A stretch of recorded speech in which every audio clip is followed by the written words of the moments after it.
Hello, everyone.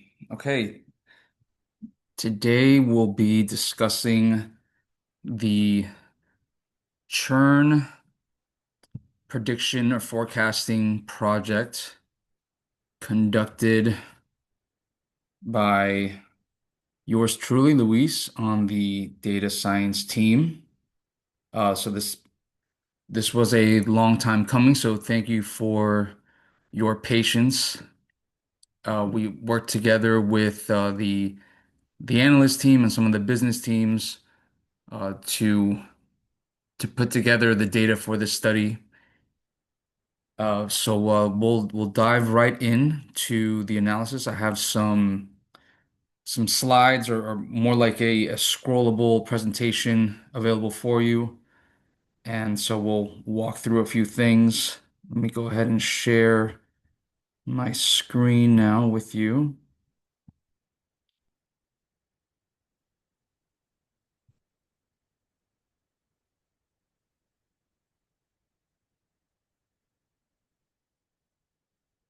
Okay, here we go. So as I said earlier, this the background behind this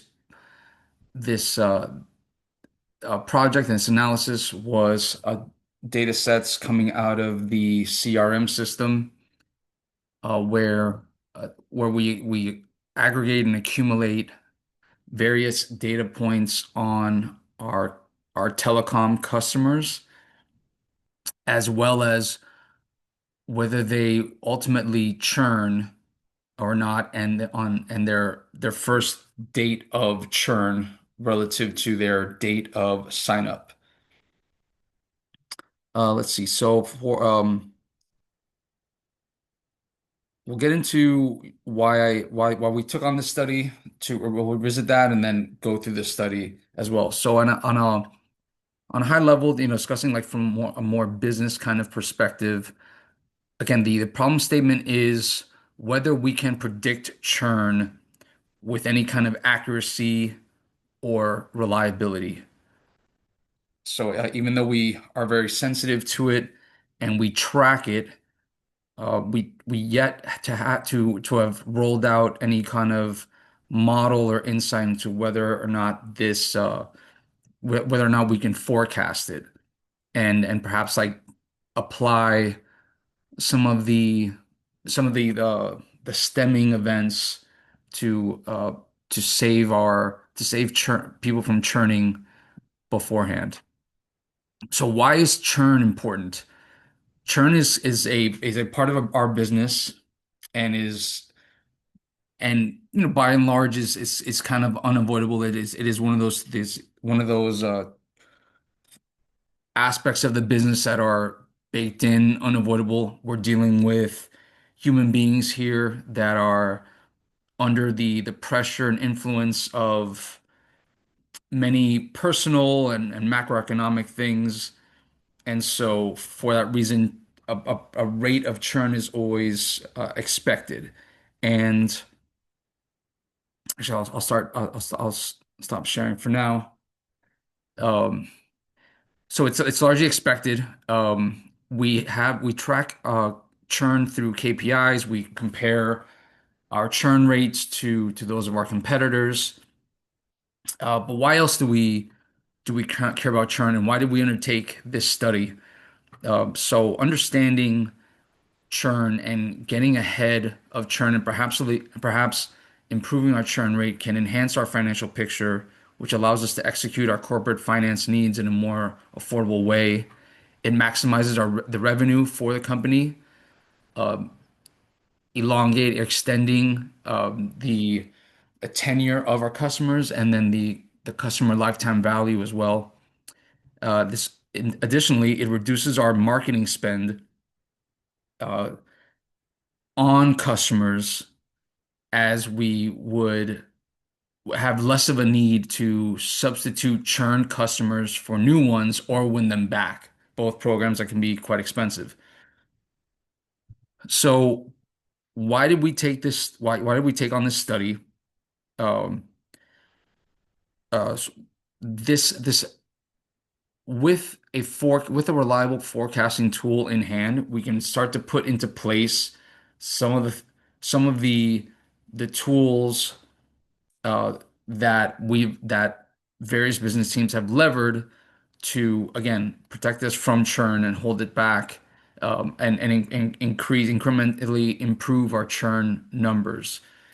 Those have been historically in various interventions like vouchers or offers, also known as save events that are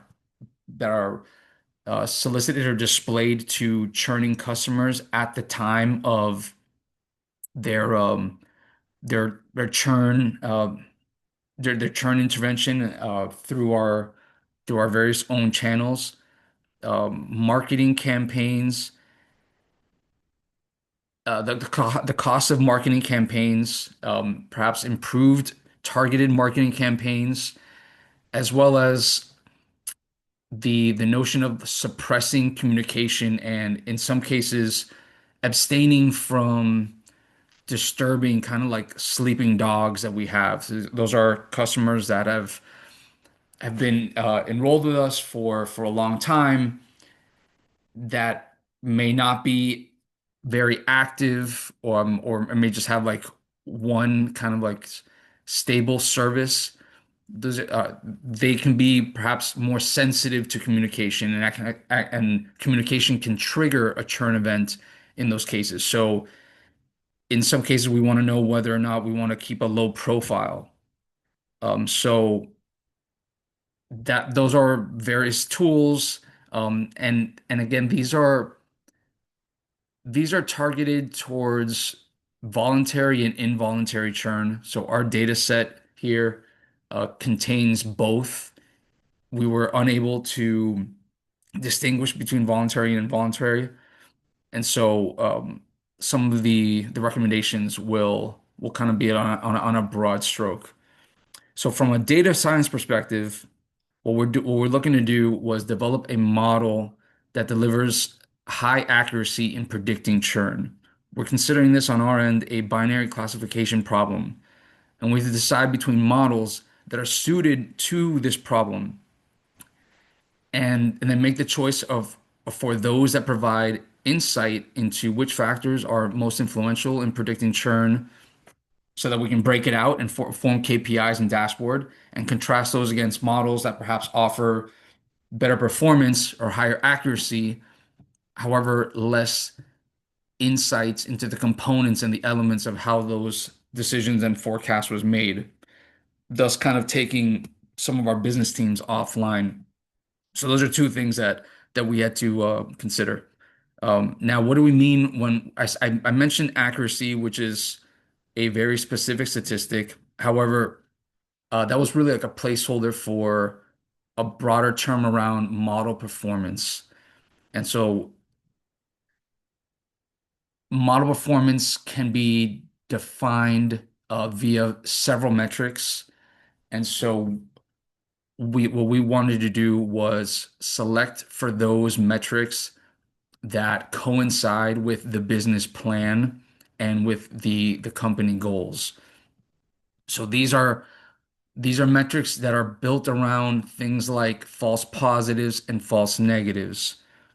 Um, we know that depending on the time of the year, or the sensitivity that we might have around retaining customers and active subscribers, versus revenue, versus the amount of discounts we want floating to our subscriber base at any particular time can lead the business to favoring either a lower false positive or a lower false negative rate at any particular given time. So what we've elected to do is choose choose a model that was well balanced in both. However, in addition, I should say that also allowed us to distinguish uh, between the two. So offered some visibility into those, and those particular stats are called precision and recall. Let's get into the assignment now. To into the study. So what we're going to do is discuss the data set at a high level from the CRM system. We'll discuss the exploratory findings on a high level, then discuss the data transformations that were necessary to prepare the CRM data in its raw stored state for something more aligned with the frameworks for our model so that the model libraries could ingest the data, and then we'll discuss the two models and then our final conclusions. So now at this point, I will reshare.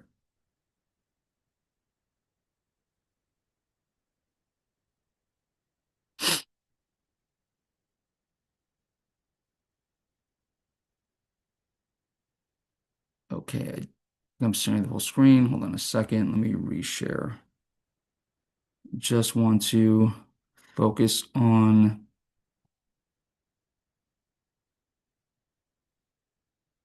okay, here we go. I just want to focus on the printout so it's a little clearer for you. Okay, so again, with the data coming out of the CRM system is a confluence of some financial data, some profile information, as well as like level of service, and then, like I said, ultimately churn. So as you see here, the data set here for our telecom industry and our telecom uh, customers includes things like gender, whether they're a senior citizen, their level of service, such as whether they have a phone plan, an internet plan, they have online security, they have purchased tech support, and various other levels of services. And then we have some like internal tracking on whether there had been communication between our tech teams, our tech support teams, and the customer. And then lastly, I'll bring up is I guess I'll just specify with the financial data, we're looking at their bills, the length of their contract, and then their cumulative uh I guess like a bill base or like to the total sum, aggregate sum of their lifetime bills. In order for a customer to be considered in this analysis, they had to have signed up for an account and paid for the first month of service, which is done ahead of time. So at that point, they would then be eligible to churn because they would be converting from paying to non-paying.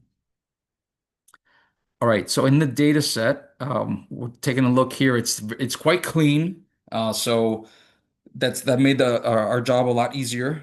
So we're looking here, there's very little NA or null values in the data set. So we just simply remove them. The next thing we did was take a look at kind of like the nature, the classification of the data type, whether it was numeric or like character based, what we call like factors. Then we took a look at the number of levels within each of these factor um, fields, and they're very manageable, like typically under four here. Intermingled here in the presentation, I'll show you some of the mutations that I also conducted just to clean up the data set, really like not agnostic of any model, but just some things that we do in on the data science team on our end in order to represent the data as well as possible. So in this case, converted any character kind of fields to factors. So one of the first things, high level um, overviews we have of the data set is we plotted the distribution of the numeric values, which there weren't many out of 22 or so fields. We have here six numeric fields. Um, you might be acquainted with some of them. They range from the monthly charges to total charges, and tenure. And so one thing that kind of jumps out right away is how monthly charges we have this big spike at somewhere around the 20 $25 range, and then that kind of distributes a little bit more normally after that. So that is going to be cases of customers that have our basic level of service, and they far outweigh like any other price point range, uh, as far as like number of customers than in any others. We have a senior citizen. This is a clearly like a binary kind of variable, and so we'll show you how we treat it later. And then we're also tracking some like internal communication here. We see a big spike for both the number of administrative and tech tickets at zero, and that's because of the high non-response nature of these fields. So those are all the customers that never once contacted um, our offices to open up a ticket, which you would expect. However, there is some nuance between these two, and so we'll get into that a bit later as well.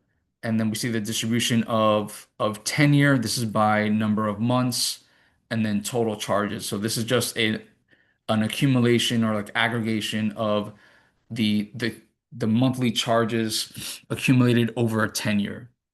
And so there is a little bit of like repetition here between between monthly charges and tenure. And so we'll get into that as well. Um, all right, so the first thing that we'll review right now is again keeping an eye on churn is we were a little we were like a little I guess skeptical, wanted to have like a discerning eye on which of the tickets fields were actually material for our study. So what we did was the we plotted this variable by kind of binning it on numbers. So anything greater than zero and then zero, and see if there was any kind of a different rate of in our responses to that.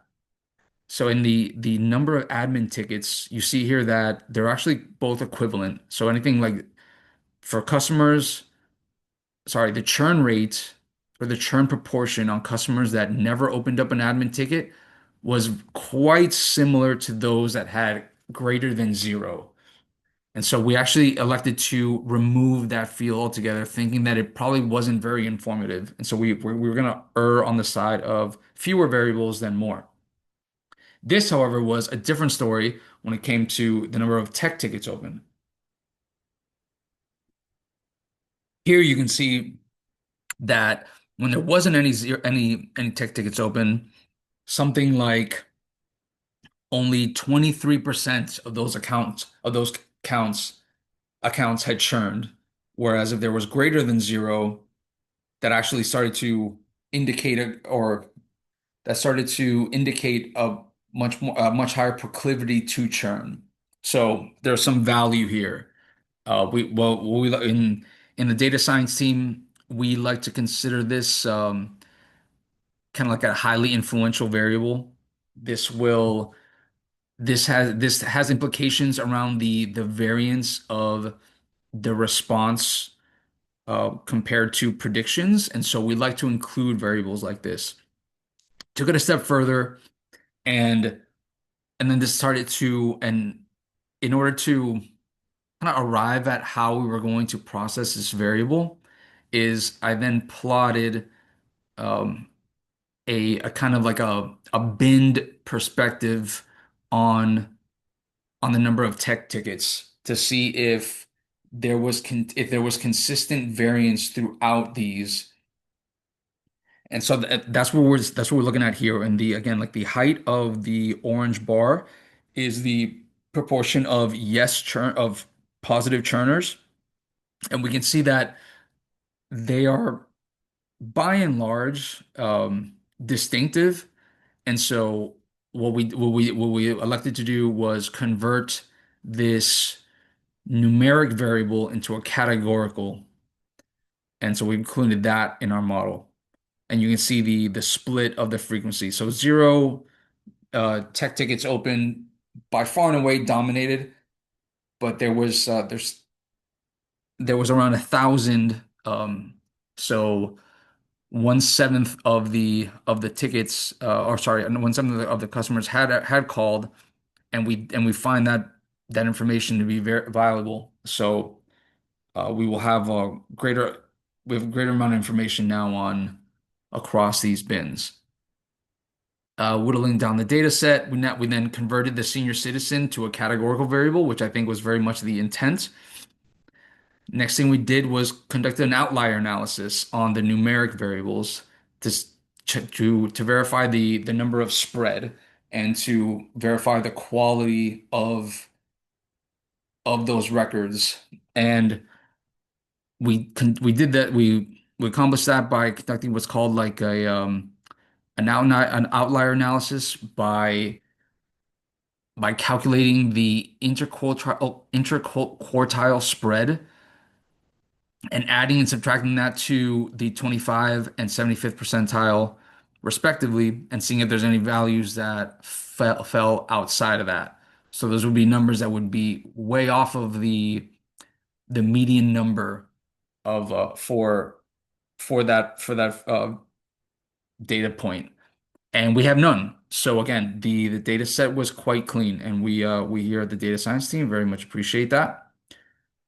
Next, we wanted to check the correlation between these numeric variables.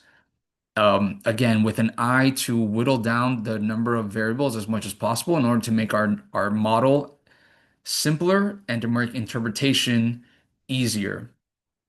So we arrived at this correlation plot. What we do here is we're plotting the numeric variables like tenure, monthly charges, and total charges against the other ones in the data set. So in this case, there's just three, and we just wanted to check how correlated how they were, how often they or how strongly they moved together in the same direction.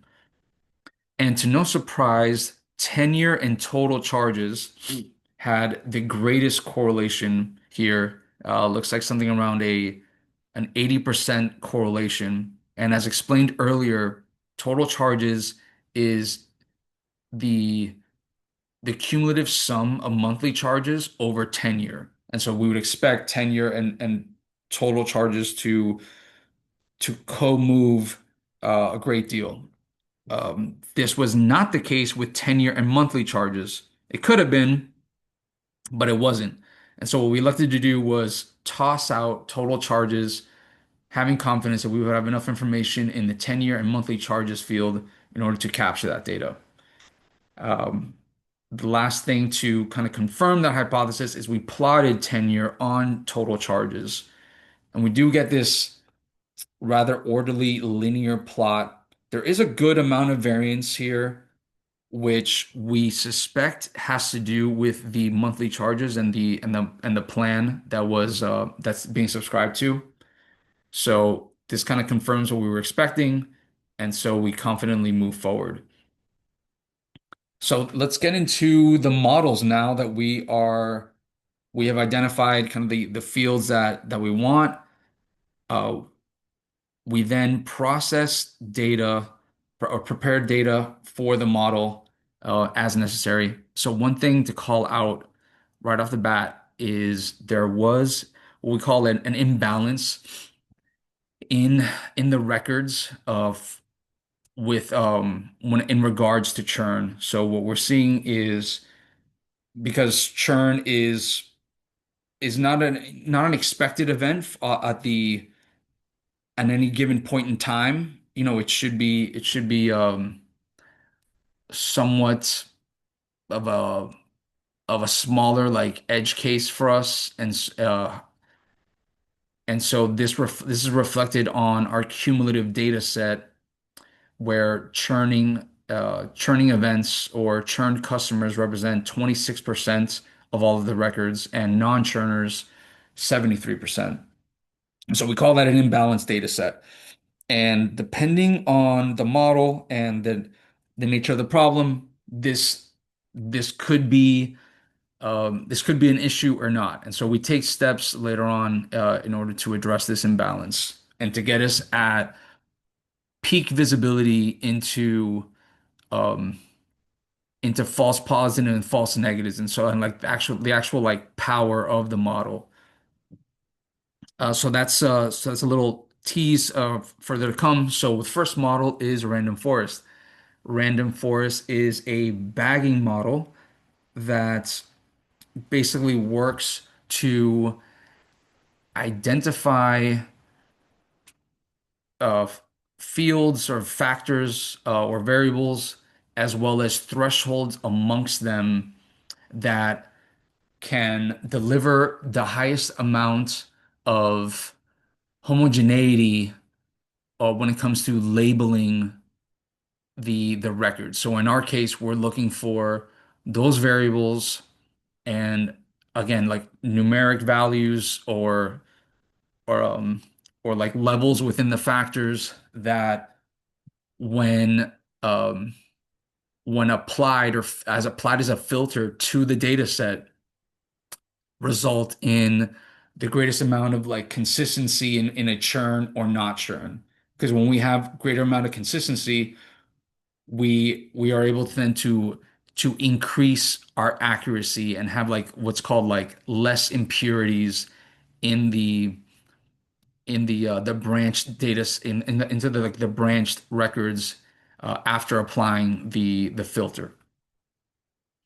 So I think that was a little technical, but we'll get into some of the decisions and discoveries of this model and make that all like very tangible for you. So I'm applying the model here. Um, so this is just a bunch of really like code that you're probably not going to care too much about. We did split the data set into a train and a test set. What else did we do? Um, Really not much is necessary for NF4. So we like to run these. Uh, we did run we ran two iterations on this with a balanced and an imbalanced data set, and the results are right here for you. You can see the sensitivity and the specificity provided for both models here. And so we actually like this second one on the balanced data set because it gives us a little bit more balance with the sensitivity and specificity. Again, speaking to that false negative and false positive. And you can see here that the two are kind of at a higher level than they would be here under this like imbalanced data set. That's also proven out here in the F1 variable. That stayed consistent between both, but we like the high.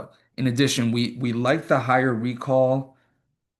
Recall is a reflection of the false negative, and so the the balanced data set here gives the business teams more of an opportunity to take the kind of action that they think is suitable, um, given any proclivity to like caution around sleeping dogs or not acting swiftly enough in order to save churning customers.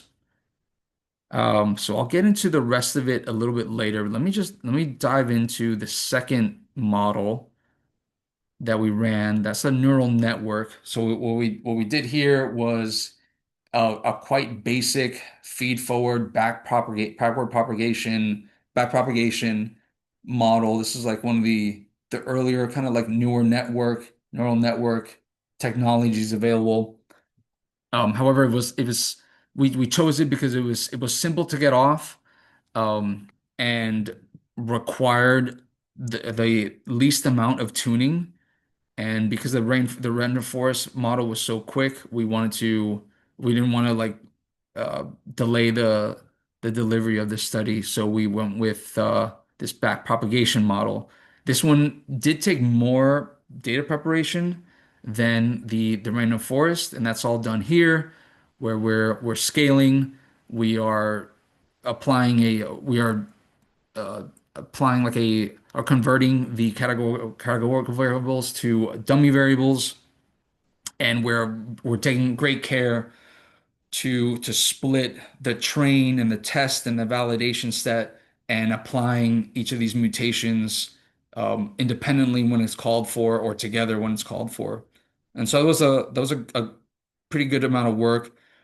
We elected a deep neural network, so that's one that is composed of two or more hidden layers. And so we had we that's exactly how many we did. We had two hidden layers and an input and an output layer, and then we ran it on 10 epochs, and ultimately arriving at 85% accuracy, which was a little bit better to the tune of 3% than our random forest. So we had to ask ourselves which of the two models we wanted to present and then deploy, and our choice was the random forest. Even though we gave up 3% in when it comes to accuracy, we because we were unable to calculate the um, the exact performance around precision and recall, we did we this accuracy number was something of a black box and came with a good amount of trade-offs because we didn't know what was our false positive or false negative rate. So for that reason, we chose the random forest. Now, another thing about the random forest that I wanted to get into now is its implications for the business. Because the model provides for more insight at a variable level. And so what once one calculation or like output one product that we were able to measure is how much each of the variables, the input variables, influenced the outcome. And again, our outcome was largely satisfactory and was in line with basically in line with the neural network. And so that influence is plotted here for you on this horizontal bar plot from stacked from greatest to least influence.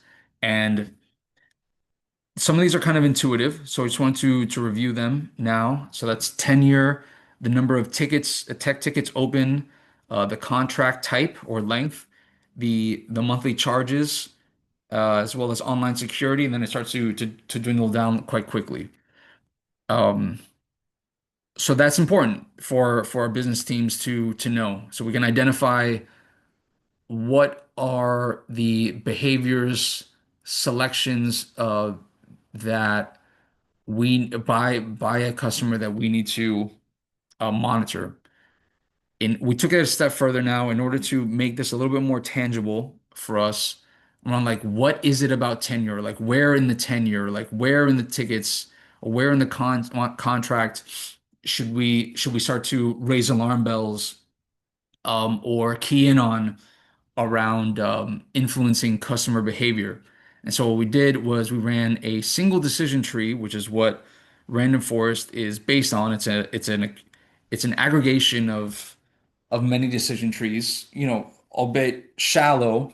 But we did run one here, um, which actually provided us with nearly the same amount, the same level or quality of our accuracy measures as the random forest. So this can speak to basically like more or less like what the random forest discovered. And that's presented here in this decision tree. So we can review now what are some of the levels of the variables that we should be keying in on. Like what exactly like what does it mean that one was especially influential, and what can we identify out of that? So just like really quickly here, what the tree is showing us is in green is the probability of churning when it's green when it's over 50%, so it's a higher probability of churn. Blue when it is not, when it's a less probability of a churn given the variables. And so, well, if you so looking back over here, remember 10-year bin contract and monthly charges. So looking at like what are the thresholds within those within those variables. So we're looking at when we look at contract, uh, looks like the looks like the split is about a one third to a third. So a contract that is a shorter term contract is more likely to churn to the tune of two-thirds to a third. So one of the key thresholds is for a contract is a 1 or 2 year. So we want a longer term contract is less likely to churn.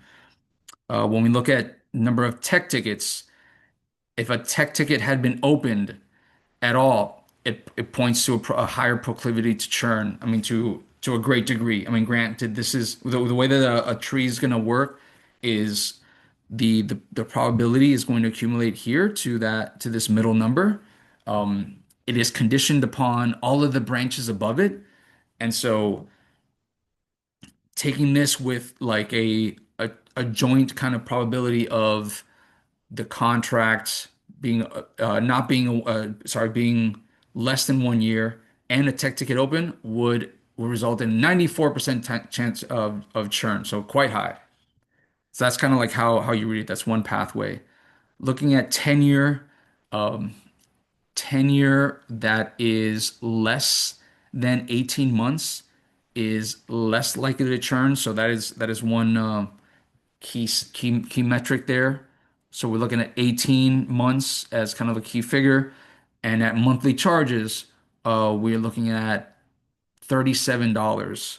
So kind of like the lower price services tend to churn much less than the higher price services. So we'll be taking that to the tech team. Thank you all so much for your time here today. So I hope that this you leave satisfied knowing a little bit more about our business.